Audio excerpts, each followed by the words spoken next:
자, 1교시에 우리가 무엇에 관한 말씀을 들었죠? 자, 첫 번째로 이 성경은 사실만을 증거하고 있다. 그리고 사실인 성경에 의하면 여러분들은 하나님 앞에서 너무나도 더럽고 추악하고 끔찍한 죄인이다. 그리고 사실인 성경에 의하면 그러한 죄인인 여러분들은 영원히 꺼지지 않는 지옥불에서 영원히 고통받을 수밖에 없다. 이것이 성경에서 경고하고 있는 두 가지의 경고다. 네, 선생님이 1교시 말씀 시간에 이렇게 말씀드렸습니다. 자, 이쯤에서 이런 의문이 드는 게 정상입니다. 아니, 선생님, 보통 하나님 하면 약간 사랑이 넘치시는 분이잖아요. 하나님은 당신을 사랑하십니다. 이런 문구도 막 많이 본 것 같고, 네? 그렇죠? 하나님은 사랑이신데 어떻게 사람을 사랑하신다면서 그 사랑하는 사람을 지옥에 던지죠? 이렇게 물어보실 수 있습니다. 그거는 사랑이 없는 거 아닙니까? 이렇게 물어보실 수 있어요. 자, 이런 생각을 하시는 친구분들 분명 계실 겁니다. 선생님도 그런 생각 했기 때문에 어렸을 때. 자, 근데 제가 지금부터 한 가지 확실한 예시를 들려드리겠습니다. 지금부터 입 밖으로는 말씀 안 하셔도 되니까요. 여러분이 이 세상에서 가장 사랑하는 한 사람을 머릿속으로 떠올리십시오. 머릿속으로. 자, 그 엄마도 되고요. 아빠도 됩니다. 이 세상에서 가장 사랑하는 한 사람을 머릿속에 한번 지금 떠올려 보세요. 자, 근데 그 사람이요. 이렇게 범죄자에 의해서 너무나도 잔인하게 살해 당했습니다. 재판이 열리게 됐고요. 검사와 변호사 간의 치열한 논쟁이 오갔습니다. 이제 모두들 판사의 판결만을 기다리고 있는데요. 그 순간에 판사가 이렇게 말하는 거예요. 뭐라고 말하냐? 저는 사랑이 넘치는 판사이기 때문에 절대로 유죄를 선고할 수가 없습니다.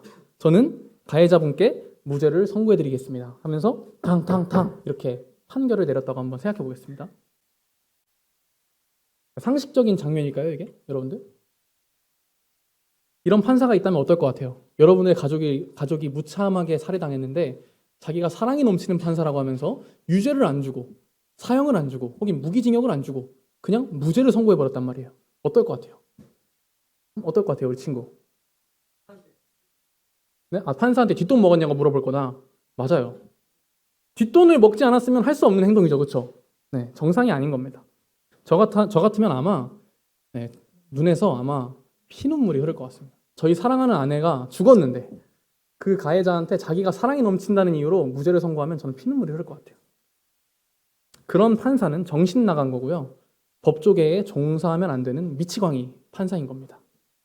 근데 왜 대체 사람들은요, 하나님이 방금 예화 속에서 말씀드린 저런 정신 나간 판사이길 바랄까요? 네. 제가 전도할 때 가장 많이 듣는 말 중에 하나가 바로 이 말입니다. 사랑의 하나님이 무슨 사람을 지옥에 보내냐. 네? 아니, 그건 사랑이 없는 거 아니냐. 자, 정말 그렇게 생각하시는 분들은 제가 방금 말씀드린 이 사랑의 판사도 지지해 주셔야 됩니다. 아시겠죠? 방금 그 판사가 사랑이 넘치는 것까진 좋은데 뭐가 없었어요? 네, 죄에 대한 정확한 판결이 없었습니다. 자, 이걸 좀 어려운 말로 표현하면 공의라고 합니다. 공의. 한번 따라서 해봅시다. 공의. 네, 여러분들은 공이라는 말을 들으면 좀 어려울 수도 있으니까 제가 더 쉽게 표현해 보겠습니다. 좀 더 쉬운 말로 하면 정의라고 표현할 수 있습니다. 자, 정의. 네, 방금 그 판사는 죄에 대한 정확한 판결을 하지 않았고, 즉 정의는 없고 사랑만 있었어요. 사랑만. 정의는 없고 사랑만 있었다. 자, 근데 우리 하나님께서는 크게 두 가지 속성이 있으십니다. 두 가지 속성. 방금 제가 말씀드린 사랑과 정의예요. 사랑과 정의. 하나님은 두 가지 모두 가지고 계십니다. 정의만 갖고 계시지도 않고요. 사랑만 갖고 계시지도 않아요. 예화 속의 판사는 정의는 없고 사랑만 있었지만 우리 하나님께서는 사랑도 있으시고 정의도 있으십니다. 그래서 하나님께서는 사랑도 너무너무 넘치시지만 그와 동시에 죄에 대한 판결도 너무너무 정확하게 내리시는 분이세요. 그래서 인간을 아무리 사랑하신다고 해도 아까 우리 배웠듯이 여러분들은 정말 어마어마한 죄인이잖아요. 네, 그 더러운 죄들을 그냥 넘어가실 수 없는 분이신 겁니다. 다시 정리하면 여러분들을 너무너무 사랑하지만 여러분들의 죄에 대해서는 그 대가를 반드시 물으시는 분이다 라는 겁니다. 아까 읽었던 말씀인데 한 번만 더 읽어보겠습니다. 시작. 죄의 삭은 사망이요. 죄의 삭, 즉 죄의 값은 사망이라는 겁니다. 아까도 선생님이 말씀드렸지만 이 사망이라는 단어 안에는 우리의 육체적인 죽음도 포함되고요, 하나님과 관계가 끊어져 버린 영적인 죽음도 포함되고요. 아까도 말씀드렸지만 둘째 사망, 즉 지옥, 영원한 지옥에서 불타는 이것도 포함되는 거예요. 자, 그렇기 때문에 하나님께서는 반드시 우리를 지옥으로 보내셔야만 합니다. 왜? 하나님은 정의로우시기 때문에. 죄에 대한 판결을 반드시 하셔야 되기 때문에. 죄의 값이 사망이기 때문에. 죄의 결과가 지옥이기 때문에. 자, 근데 이 말씀 한번 보실까요? 자, 같이 한번 읽어보겠습니다. 시작. 하나님은 모든 사람이 구원을 받으며 진리를 아는 데 이르기를 원하시느니라. 자, 하나님은 여러분들의 죄에 대한 판결을 반드시 내리셔야 하지만 동시에 여러분들이 구원받길 바라신대요. 하나님께서는 여러분들의 죄에 대한 판결을 반드시 하셔야만 하지만 동시에 여러분들이 구원받길 바라신대요. 좀 더 쉬운 말로 하면 하나님은 여러분들의 죄 때문에 지옥에 가는 것을 아시지만 동시에 여러분들이 지옥에 가는 것을 원치 않으신대요. 하나님 입장에서는 엄청난 고민이겠죠. 좀 어려운 말로 하면 딜레마인 겁니다. 딜레마. 어떡하지? 내가 이렇게 사람을 이렇게 사랑하는데 근데 죄 때문에 지옥에 갈 수밖에 없어. 근데 너무 하나 안 갔으면 좋겠어, 지옥에. 이런 고민인 겁니다. 근데 이런 고민, 하나님의 이러한 딜레마를 한 방에 해결할 수 있는 방법이 있습니다. 그게 뭘까요? 자유롭게 한번 학생분들이 이야기해 볼까요? 이런 고민을 우리 인간의 입장에서는 도저히 이 딜레마를 풀 수가 없잖아요, 이 매듭을. 근데 하나님께서는 너무나 지혜로우시기 때문에 이 고민을 푸실 수 있습니다. 모르시겠죠? 네. 모르시면 제가 말씀드리겠습니다. 사람을 너무나 사랑하셔서, 죄인을 너무나 사랑하셔서 지옥에 보내고 싶지는 않으신데 사람의 죄로 인해서, 죄인들의 죄로 인해서 반드시 그 죄값을 물어야 돼. 이런 고민, 딜레마를 하나님께서 어떻게 해결하셨냐면 이게 바로 오늘 말씀의 가장 큰 주제인 겁니다. 자, 하나님께서는 구약시대 때 이 딜레마를 해결하시기 위해서 친히 한 방법을 마련하십니다. 그게 바로 뭐냐면요. 네, 이게 뭘까요? 제사입니다. 한번 따라서 해보겠습니다. 시작. 제사. 네, 하나님께서는 우리 사람들을 너무너무 사랑하시기 때문에 죄를 눈 감아주고 싶으신데 하나님께서는 동시에 정의로우시기 때문에, 공의로우시기 때문에 죄를 그냥 없는 셈 치고 눈 감아줄 수가 없다고 했죠. 네, 그래서 우리의 죄를 다른 죄 없는 동물에게 덮어 씌워서 죽이면 그 죄를 없는 셈 치는 게 아니라 그 죄에 대한 판결이 동물에게 대신 명확하게, 정확하게 이루어지는 거죠. 이게 바로 제사입니다. 이 제사는 인간을 향한 하나님의 사랑과 정의를 모두 만족시킵니다. 자, 구약시대 때 번제, 소제, 화목제, 속죄제, 속건제 이렇게 5가지의 제사가 등장하는데요. 오늘 이 시간에는 이 번제에 대해서 좀 나눠보겠습니다. 우리 학생 여러분들은 이 제사에 대해서 어떻게 생각하시는지 잘 모르겠습니다. 저희가 이 제사에 관한 말씀을 성경 텍스트로 읽다 보니까 이 제사라는 게 어떤 존재인지 감이 잘 안 오실 수도 있어요. 때로는 정적으로 느껴지기도 하고 때로는 좀 지루하게 느껴지기도 하고요. 때로는 무슨 막 고요한 음악을 배경으로 막 짐승을 우아하게 손질하는 그런 장면이 떠오르실 수도 있습니다. 근데 여러분들, 그건요 철저한 착각입니다. 철저한 착각이에요. 구약의 제사는 세상의 그 어떤 것보다 잔인하고 끔찍합니다. 피가 낭자하고요, 처참합니다. 한 가지 오해하시는 게 있는데요. 제사장들이 짐승을 잡아준다 라고 저희가 흔히 착각하는데 그렇지 않습니다. 네.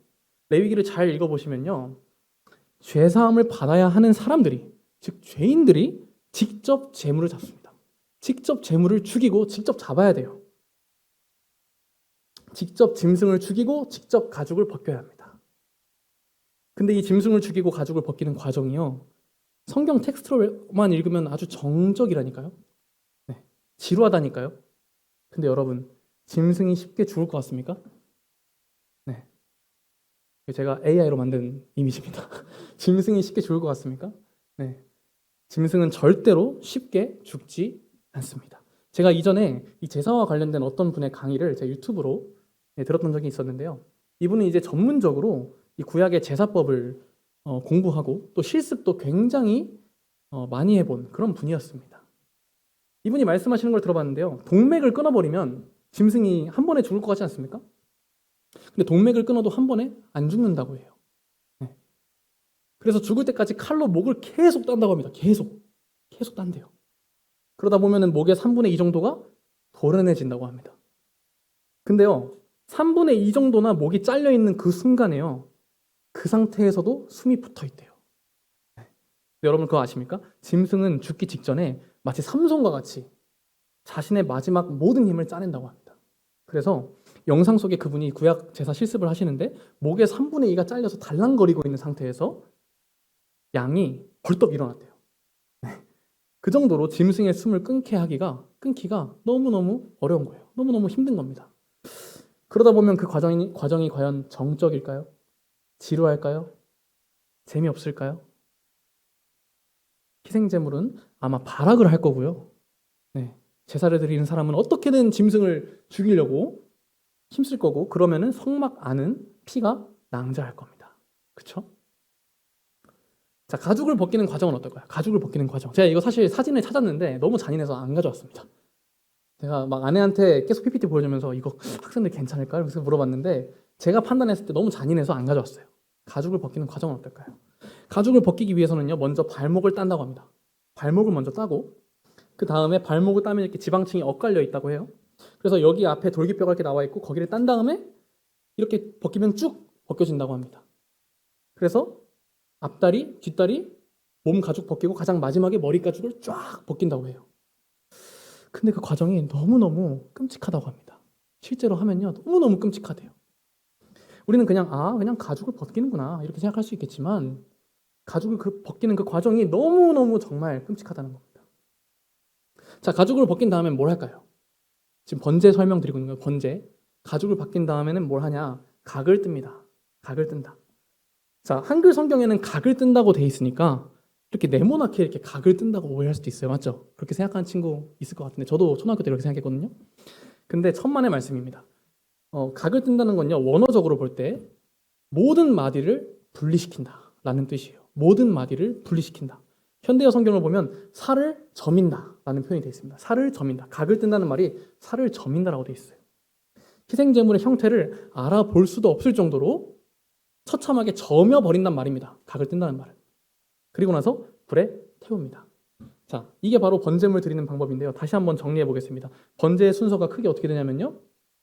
자, 1번부터 한번 같이 읽어보겠습니다. 시작. 흠없는 제물을 가져온다. 2번 시작. 안수를 한다. 3번 희생 제물을 잡는다. 4번 가죽을 벗긴다.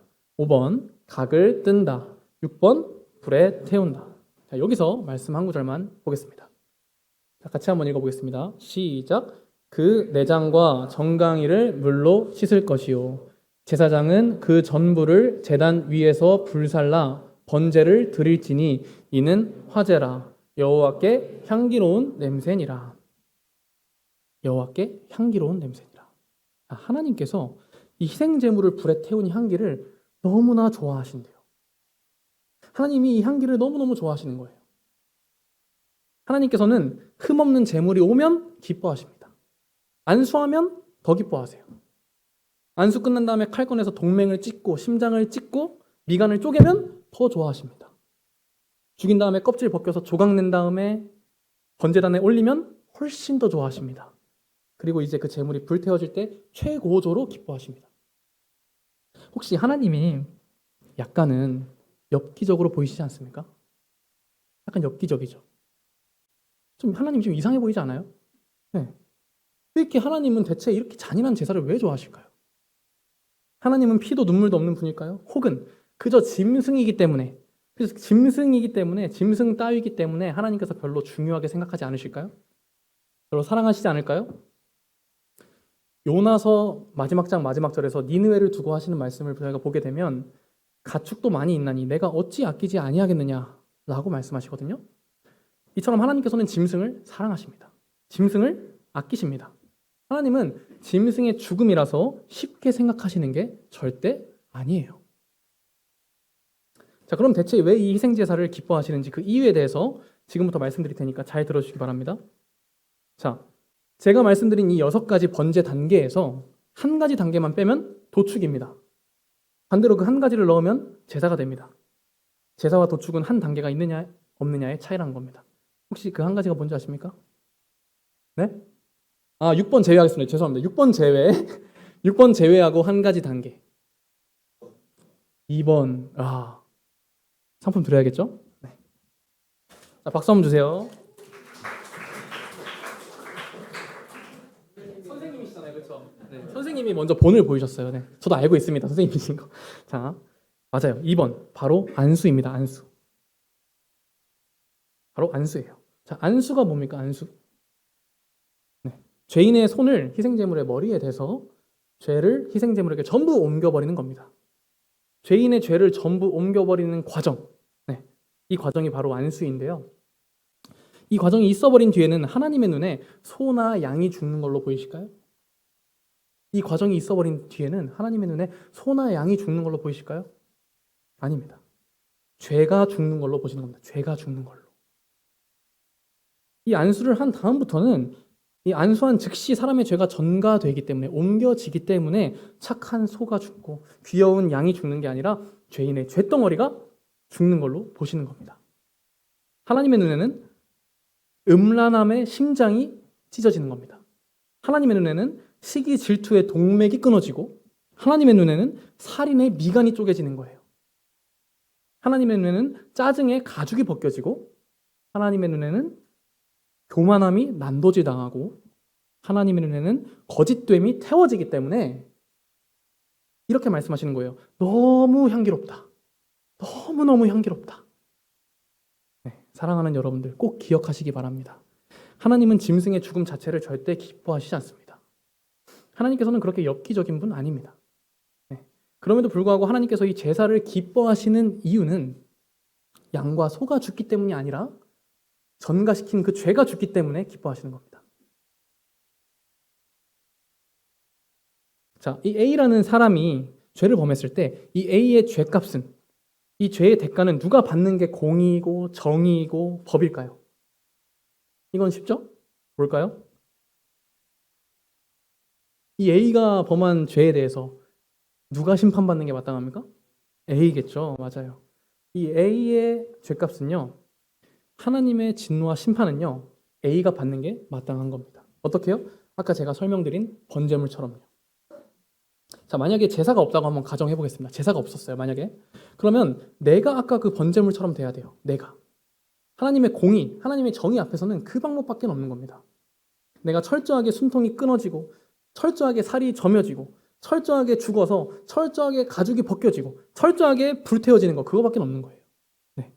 그래서 제가 하나님 앞에서 만약에 하나님 저 죄를 지었어요. 저 어떡하죠? 라고 하면 하나님께서 아마 이렇게 하실 겁니다. 너 죄를 범했구나. 너 일로 와봐. 그리고는 칼을 꺼내실 겁니다. 그리고는 동맥을 찍으시겠죠?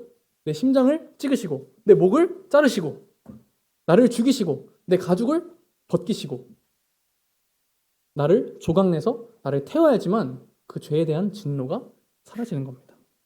그게 바로 죄입니다. 그것 외에는 하나님의 진노를 처리할 수 있는 방법이 없어요.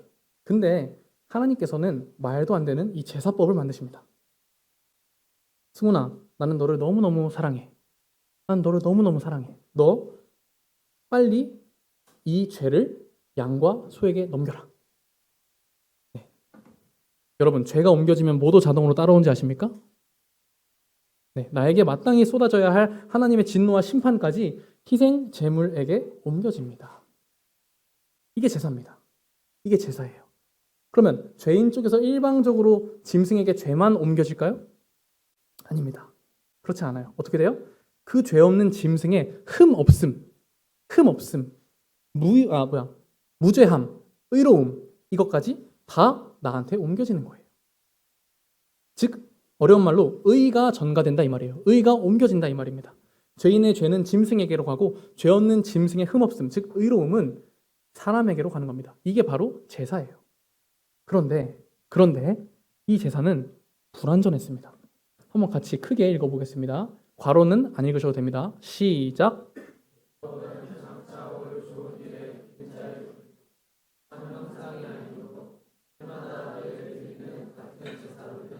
나오는 자들을 언제나 온전하게 할 수 없느니라. 그 다음 말씀 한 번 더 읽겠습니다. 시작.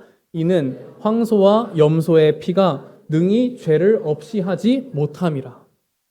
짐승의 피로는 인간의 그 무거운 죄들을 온전히 영원히 없애지 못했다는 말이에요. 여러분, 질문 한번 해보겠습니다. 저 한 명이 소중한 것 같습니까? 양 한 마리가 소중한 것 같습니까? 선생님이에요, 양이에요? 이 고민할 문제인가요, 혹시? 제가 그렇게 가치가 없습니까? 다시 한번 물어보겠습니다. 크게 대답해 주세요. 제가 소중합니까? 선생님이 소중합니까? 양이 소중합니까? 고맙습니다. 제가 당연히 양의 가치보다 더 큽니다. 자, 그럼 다시 한번 좀 헷갈리게 한번 질문해 볼게요. 제가 가치가 큽니까? 양 100마리가 가치가 큽니까? 이건 좀 고민돼요? 이거는 그래도 양 같아요? 네, 그래도 사람 한 명의 가치가 더 크겠죠. 그렇죠? 자, 그러면 여기서 진짜 어려운 질문 해볼게요. 저 한 명의 가치가 크겠습니까? 양 1000억 마리의 가치가 크겠습니까? 1000억 마리 정도면 사람보다 클까요? 그래도 인간이겠죠. 그렇죠? 맞아요. 그래도 인간이 제가 더 가치가 큽니다.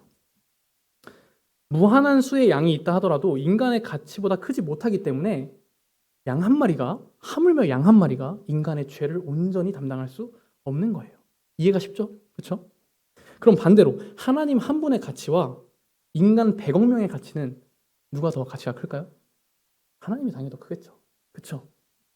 마찬가지 무한한 수의 인간이 있다 하더라도 하나님 한 분의 그 가치를 절대 넘어설 수가 없는 겁니다. 그런데 창조주 하나님이신 예수님께서 이 자리에 서신 겁니다. PPT 바뀌신 거 보이시죠? 아까는 소와 양이었는데 지금은 예수님이 서셨어요. 자, 이 자리에 소가 아니라 양이 아니라 예수님이 서셨어요. 하나님의 아들이신 예수님께서, 하나님 그 자체이신 예수님께서 이 땅에 오셨습니다. 왜요? 희생 제물 되시려고 오신 거예요. 왜입니까? 여러분들을 너무너무 사랑하셔서 여러분들이 받으셔야 할 모든 진노를 대신 받으시겠다고 오신 겁니다. 그래서 이 희생 제물의 자리에 서신 예수님은 어떻게 되셨습니까? 모든 인류의 죄를 옮긴 상태로, 모든 인류의 죄를 전가시킨 상태로, 모든 인류의 죄를 짊어지신 상태로 침뱉음 당하시고 모욕 당하시고 뺨 맞으시고 주먹으로 맞으시고 채찍으로 사정없이 맞으셔서 마치 번제물이 그 형체를 알아볼 수 없을 정도로 점여지듯이 예수님의 모든 살도 점여지신 겁니다. 형체를 알아볼 수 없을 정도로. 번제물의 가죽이 벗겨지듯이 예수님의 그 살가죽도 다 벗겨졌습니다. 그리고 어떻게 되셨어요? 당시 로마 사회에서 가장 치욕스럽고 끔찍한 죽음인 십자가형을 당하시고 죽으셨습니다. 그렇게 하나의 번제물로 드려지셨어요.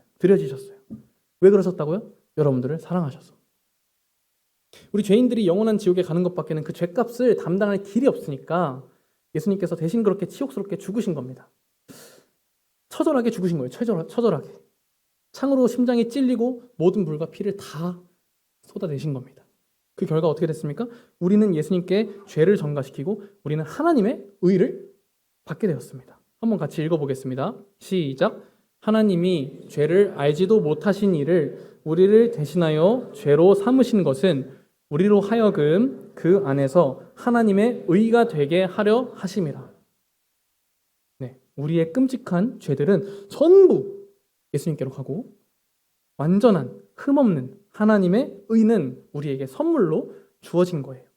하나님께서는 이처럼 우리를 사랑하셔서 자기의 아들을 대신 죽이시는 방법을 택하십니다.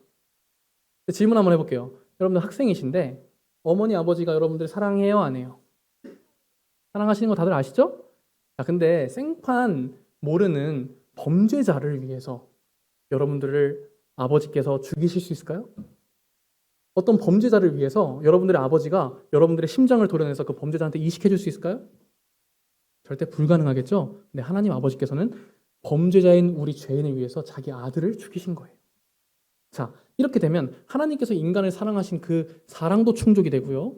하나님께서 인간의 죄에 대한 그 판결을 자기 아들에게 전부 다 하셨으니까 죄의 값도 없는 셈 치는 게 아니라, 분명히 말씀드립니다. 없는 셈 치는 게 아니라 합법적으로 공정하게 죄값이 처리가 된 겁니다. 이해가 되셨습니까? 아버지 하나님께서 여러분들의 모든 죄로 인한 형벌을 하나밖에 없는 아들 예수님께 전부 쏟아 부으신 거예요. 대체 왜요? 여러분들을 사랑하셔서. 저희 딸도 이곳에 왔는데 네, 너무 귀엽죠. 저희 딸 드린이도요. 너무 깨끗한 산부인과에서 태어났어요. 너무 깨끗한 산부인과.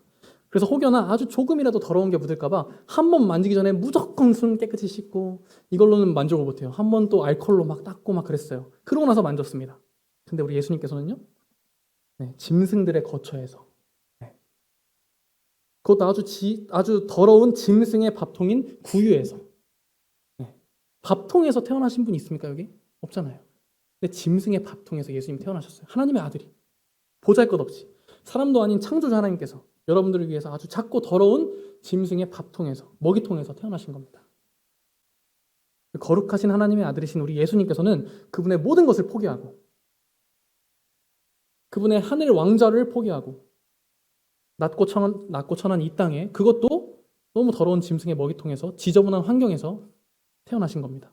왕이신 그분께서, 창조주께서, 하나님께서, 죄와는 아무 상관없는 그분께서 아주 낮은 사람의 모습으로 오시게 된 거예요. 그것도 아주 볼품없게 사람으로 오신 것만 해도 엄청난 겸손인데, 그 사람 중에서도 아주 흠모할 만한 것이 하나도 없을 정도로 별로인 모습으로, 인간의 기준에서는 정말 보잘것없게 오셨어요. 보잘것없게. 대체 왜요? 여러분들을 사랑하셔서. 제가 계속해서 사랑을 말하고 있죠. 여러분 너무너무 사랑해서 그렇게 낮아지셨어요. 여러분들의 죄를 대신해서 죽으시려고 그렇게 낮게 오셨습니다. 자, 한번 같이 읽어보겠습니다. 시작. 그가 찔림은 우리의 허물 때문이요 그가 상함은 우리의 죄악 때문이라. 그가 징계를 받음으로 우리는 평화를 누리고 그가 채찍에 맞음으로 우리는 나음을 받았도다. 네, 예수님께서는 여러분들의 모든 죄로 인해서 여러분들이 받았어야 했던 죄에 대한 판결을 전부 담당하신 거예요. 예수님께서 맞은 채찍이 어땠냐면요, 당시 로마 군병들이 사용했던 채찍이 그냥 채찍이 아닙니다. 네, 어떤 채찍이었냐? 채찍 끝에다가 동물의 뼈 조각이나 납 조각을 달아서, 날카로운 그런 것들을 붙여가지고 한 번만 휘둘러도 그냥 살점이 그냥 다 날아가도록 만든 그런 채찍으로 예수님께서 처절하게 맞으셨습니다. 그래서 시편 22편에서 예수님에 관한 예언의 말씀을 보면요, 예수님이 예수님의 뼈를 셀 수 있다, 내가 나의 뼈를 셀 수 있다, 이렇게 예언되어 있어요. 채찍을 너무 심하게 맞으신 거예요. 너무 심하게 맞으셔가지고 뼈가 다 드러날 정도로, 뼈를 셀 수 있을 정도로 그렇게 채찍을 맞으셨습니다. 자, 그런데 그 상태에서도 또 십자가를 직접 지시고, 네, 높은 언덕을 오르시고 그 십자가에 달리셔서 처절하게 죽으셨어요. 왜요? 무엇 때문에? 여러분들을 사랑하시기 때문에. 자, 아까 읽었던 이사야서 말씀 한번 이어서 보겠습니다. 시작. 우리는 다 양 같아서 그릇 행하여 각기 제 길로 갔거늘 여호와께서는 우리 모두의 죄악을 그에게 담당시키셨도다. 네, 우리 모두가 목자를 떠난 양처럼, 네, 하나님을 떠난 죄인이 마치 목자를 떠난 양처럼 각자 자기가 가고 싶은 길로 갔단 말입니다. 목자를 떠난 양들처럼 길을 잃고 헤매면서 제멋대로 돌아다녔단 말이에요. 여러분들이 평생 동안 하나님을 떠나서 여러분들 마음대로 살았단 말입니다. 자, 근데 그런 우리에게 하나님은 어떻게 하셨대요? 여호와께서는 우리의 모두의 죄악을 자기 아들에게, 그에게 담당시키셨도다. 하나님께서는 여러분의 모든 죄를 자기 아들 예수님께 담당시키셨대요. 이 얼마나 놀라운 말씀이에요. 얼마나 복된 소식이에요. 얼마나 기쁜 소식이에요. 여러분들이 태어나서 죽을 때까지 지을 모든 죄를, 한 가지의 죄도 빠짐없이, 네, 여러분들의 과거와 현재와 미래의 모든 죄를 다 짊어지시고 한 가지의 죄도 남김없이 여러분들이 거짓말 쳤던 그 작은 한 가지의 죄까지도 예수님께서는 전부 대신해서 죽으셨대요. 그런데 여기서 잠깐 네, 예수님께서 이렇게 죽으신 내용을 우리가 여지껏 많이 들어왔습니다. 학생부 여러분들도 많이 들으셨을 거예요. 자, 그리고 그것만이 복음이라고 착각한 친구도 있을 수 있습니다. 예수님께서 내 죄를 위해서 죽으셨다, 이건 아주 앵무새처럼 말할 수 있을 거예요. 자, 그러나 복음은 예수님의 죽음에만 국한될까요, 여러분? 네. 자, 한번 같이 읽겠습니다. 시작. 형제들아, 내가 너희에게 전한 복음을 너희에게 알게 하노니 이는 성경대로 그리스도께서 우리 죄를 위하여 죽으시고 장사 지낸 바 되셨다가 성경대로 사흘 만에 다시 살아나사. 자, 여기 보면 사도 바울이 분명히 뭐라고 말씀하시죠? 네, 복음은 곧 예수님의 죽으심과 보다 부활이다 라고 돼 있네요. 자, 복음이란 말을 순 우리말로 하면 뭐죠? 기쁜 소식이죠. 그렇죠? 복음은 곧 기쁜 소식이에요. 자, 이번 복음 집회 주제도 뭐죠? 가장 기쁜 소식 예수 그리스도잖아요. 그렇죠? 아니 예수님이 죽으신 게 기쁜 소식인 건 이해가 되는데 부활하신 게 왜 기쁜 소식이지? 이렇게 생각하실 수도 있습니다. 자, 근데 제가 분명히 말씀드리는데요. 예수님께서 만약에 이렇게 그냥 죽으시고 끝났다면 우리는 절대로 구원받지 못합니다. 절대로 그 어느 누구도 예수님이 다시 살아나지 못했다면 어느 누구도 구원받지 못해요. 선생님 그게 무슨 말이세요? 예수님이 죽으심으로 말미암아 우리가 구원받은 거 아니에요? 네, 물론 맞습니다. 근데 한번 따라해 봅시다. 부활은 예수님이 하나님의 아들이시라는 유일한 증거다. 네, 제가 읽어드리겠습니다. 성결의 영으로는 죽은 자들 가운데서 부활하사 능력으로 하나님의 아들로 선포되셨으니 곧 우리 주 예수 그리스도시니라. 네, 예수님의 부활은요, 예수님께서 하나님의 아들이시라는 유일한 증거예요. 유일한 증거. 네. 여러분 지금 우리나라에만 자칭 예수님이 몇 분 계신지 아십니까? 자칭 예수님. 네. 한 50명 넘게 있다고 합니다. 많죠? 예수님 많이 계세요. 우리나라에. 네. 너도 나도 자기가 재림 예수다 이렇게 말을 하는데 결국 그 사람들이 다 어떻게 되는지 아십니까? 결국에는 다 한번 따라해 봅시다. 한 명도 빠짐없이 다 죽는다. 그리고 다시 살아나지 못한다. 네, 이 세상 그 어떤 이단 교주라 할지라도 절대 다시 살아나지 못하고 무덤에서 썩어버립니다. 네, 사망 권세를 다시 이겨낼 수 있는 분은 단 한 분, 하나님밖에 없기 때문이에요. 자, 근데 만약에 어떤 이단 교주가 죽기 전에 세상 사람들한테 이렇게 말한다고 한번 가정해 보겠습니다. 여러분, 제가 여러분들의 모든 죄를 위해서 죽습니다. 저를 믿으면 모든 죄를 용서받을 수 있습니다. 근데 그냥 죽고 끝났어요. 네. 무덤에서 시체가 썩어버렸어요. 다시 살아나지 못했어요.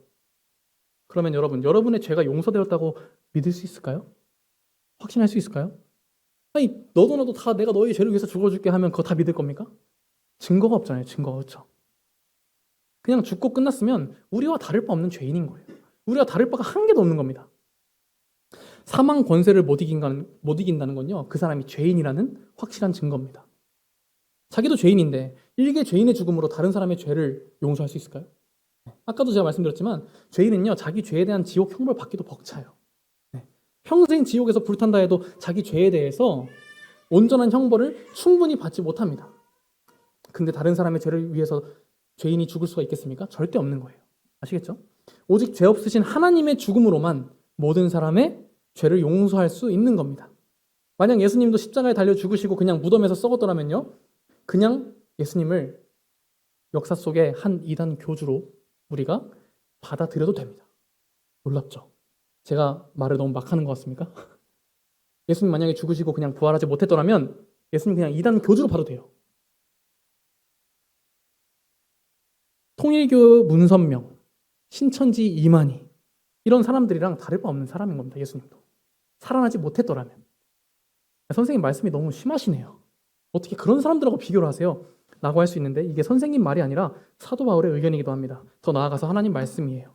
같이 한번 읽어보겠습니다. 시작. 그리스도께서 만일 다시 살아나지 못하셨으면 우리가 전파하는 것도 헛것이요 또 너희 믿음도 헛것이며 또 우리가 하나님의 거짓 증인으로 발견되리니.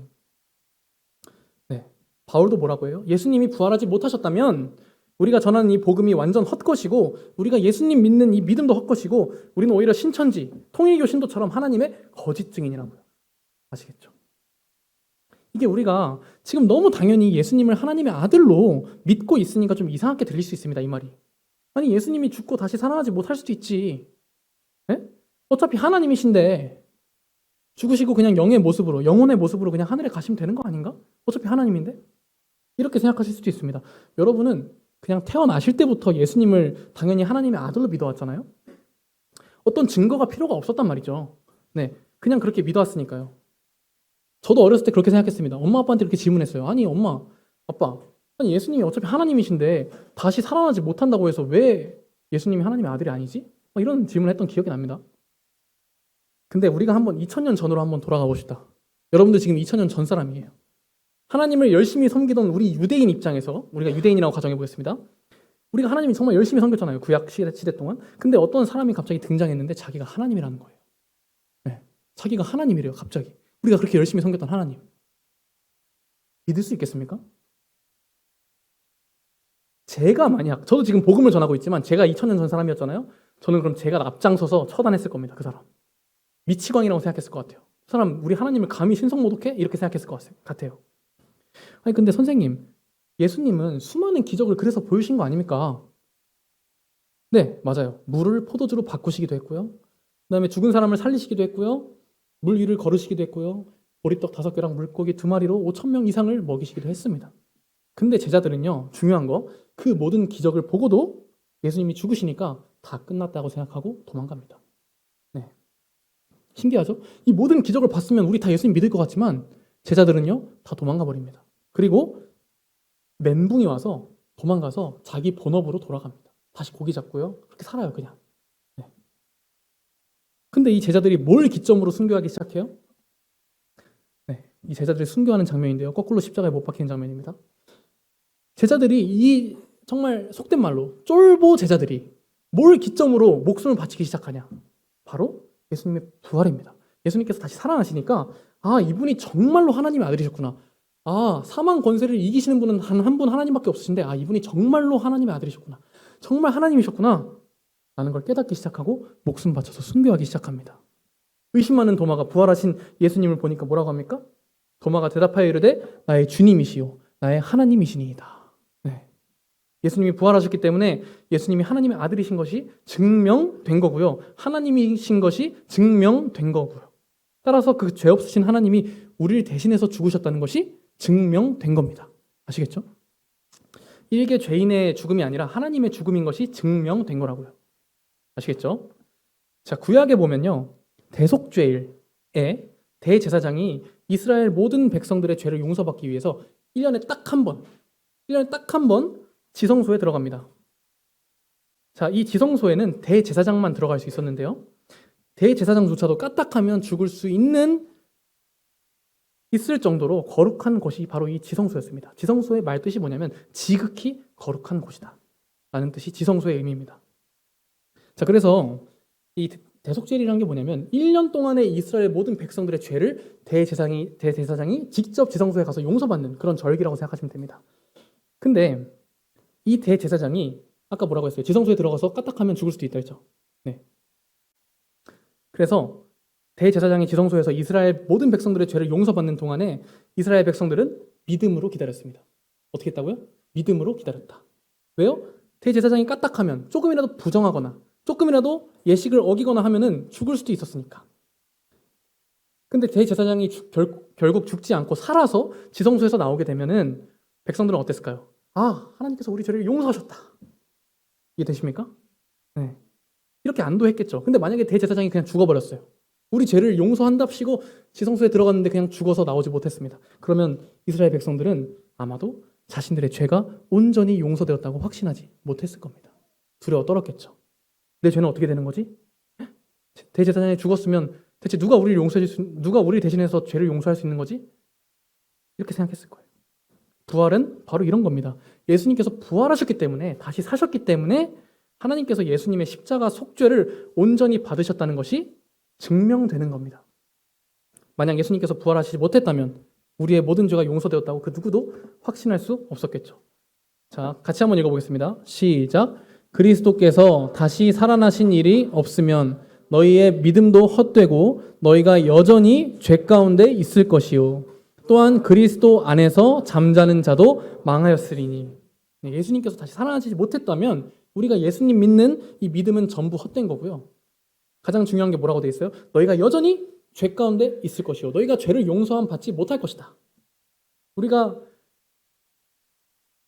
항상 복음을 들을 때 죄사함의 기쁨이라고 하는데 그것이 십자가의 속죄에만 절대 국한되지 않는 이유가 바로 이겁니다. 왜 부활이 기쁘다고요? 우리의 죄가 용서받을 수 있는 가장 결정적인 증명이 바로 부활이기 때문입니다. 아시겠죠? 자, 그래서 이거 보시면 또 뭐래요? 그리스도가 다시 살아나지 못했더라면 그리스도 안에서 잠자는 자도 망하였으리니. 이게 뭐냐면 예수님 믿고 죽은 사람들도 전부 망한 거다. 구원도 없는 거고 소망도 없는 거다. 라는 뜻이에요. 우리 서울북부교회도 먼저 되신 믿음의 많은 형제님 자매님들이 소천하셨는데 만약 예수님이 실제로 부활하지 않았더라면 그분들도 전부 망한 거다라는 의미입니다. 아시겠죠? 예수님께서는 모든 사람의 죄를 위해서 죽으실 뿐만 아니라 다시 살아나셔서 우리의 모든 죄가 실제로 용서되었다는 것을 확증해 주셨습니다. 자, 마지막으로 한 구절만 읽고 마치겠습니다. 자, 같이 한번 읽겠습니다. 예수는 우리가 다시 시작. 예수는 우리가 범죄한 것 때문에 내줌이 되고 또한 우리를 의롭다 하시기 위하여 살아나셨느니라. 예수님께서는 우리 죄를 위해서 이렇게 죽으시고 부활하셨는데 우리는 어떻게 해야 구원을 받을 수 있을지 오늘 마지막 시간을 통해서 나눠보겠습니다.